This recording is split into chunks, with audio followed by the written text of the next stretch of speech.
बिहार के भोजपुर में भरत तिवारी की मौत को लेकर उठे सवाल अब और गंभीर हो गए।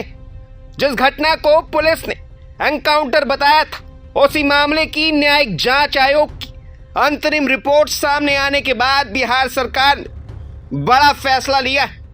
मुख्यमंत्री सम्राट चौधरी ने साफ कहा है कि अंतरिम रिपोर्ट के आधार पर दिवंगत भरत तिवारी के परिवार को आर्थिक सहायता दी जाएगी और परिवार के एक सदस्य को सरकारी नौकरी भी दी जाएगी। यानी जिस परिवार ने महीनों तक अपने बेटे की मौत को लेकर सवाल उठाए थे, जिस परिवार ने पुलिस की कार्रवाई को कथित फर्जी एनकाउंटर बताया था, अब सरकार ने उसी परिवार के लिए मदद और नौकरी का ऐलान किया है।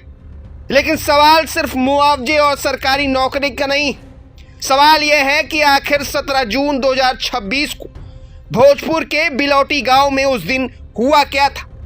पुलिस के मुताबिक भरत भूषण तिवारी ने पुलिस टीम पर अवैध हथियार से हमला किया था। पुलिस का दावा था कि इसी के बाद आत्मरक्षा में गोली चलाई गई और भरत की मौत हो गई थी। लेकिन भरत के परिवार और कुछ ग्रामीणों ने पुलिस की इस कहानी पर गंभीर सवाल खड़े किए थे।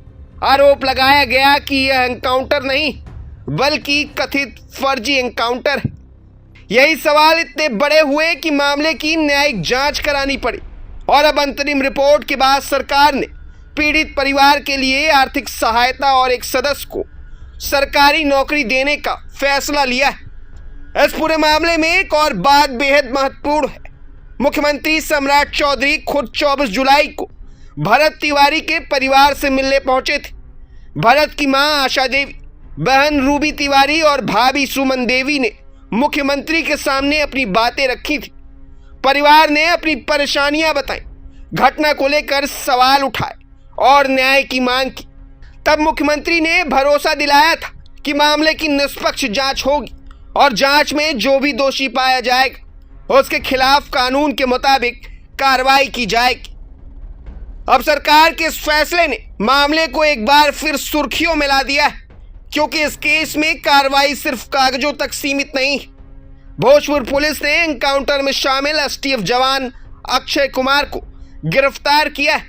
वहीं तत्कालीन एसएचओ राजेश मालाकार पर भी कार्रवाई हुई, उन्हें सस्पेंड किया गया है। बाद में पटना में मद्य निषेध विभाग में डीएसपी की जिम्मेदारी दी गई थी। लेकिन भरत तिवारी के परिवार की मुख्यमंत्री से मुलाकात के बाद उन्हें फिर लाइन क्लोज कर दिया गया। इसके अलावा जगदीशपुर के तत्कालीन एसडीएम संजीत कुमार पर भी प्रशासनिक कार्रवाई हुई, उन्हें पद से हटाकर पटना मुख्यालय से अटैच कर दिया गया।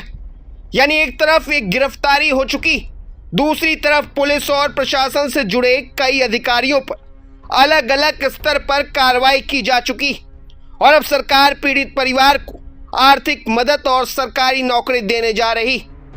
लेकिन असली सवाल अभी बाकी, क्या अंतरिम रिपोर्ट के बाद इस मामले में आगे और बड़ी कार्रवाई होगी?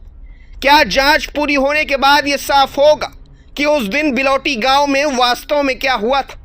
क्या पुलिस का एनकाउंटर वाला दावा सही था या फिर परिवार जिन सवालों को लगातार उठा रहा था उनमें कोई सच्चाई थी? फिलहाल सरकार के फैसले ने यह साफ कर दिया है कि भरत तिवारी की मौत का मामला अब सिर्फ एक पुलिस मुठभेड़ की कहानी बनकर नहीं रह गया।